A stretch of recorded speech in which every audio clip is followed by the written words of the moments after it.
Bob Gibson was the greatest big game pitcher of his era, and many believe in the history of Major League Baseball. The Hall of Fame pitcher of the St. Louis Cardinals from 1959 through 1975 was an 8-time All-Star, 2-time Cy Young Award winner as the best pitcher in the National League in 1968 and again in 1970. He was the league MVP in '68 and a 2-time World Series Most Valuable Player in 1964 and again in 1967. Gibson also won 9 Gold Gloves as the best fielding pitcher in the National League and ranks as one of the best hitting pitchers in baseball. In 1970, in fact, he hit .303 with 2 home runs and 19 runs batted in. But it was on baseball's grandest stage, the World Series, where Bob Gibson really shined.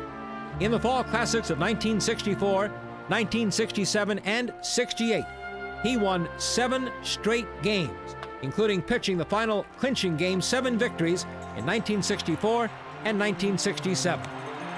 In the '64 World Series against the New York Yankees, Gibson won games 5 and 7 with a record 31 strikeouts. In the Cardinals' 1967 World Series victory over the Boston Red Sox, Gibby won games 1, game 4, and 7. His ERA 1.00, earning the MVP. The next season, 1968, Gibson's best, a 22-9 regular season record. He completed 28 of his 34 starts, leading the National League with 268 strikeouts and 13 shutouts. At one point, he set a Cardinal record with 15 consecutive victories.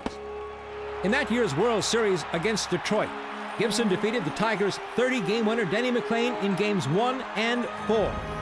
In that first game, he struck out 17 batters, a World Series record that still stands today.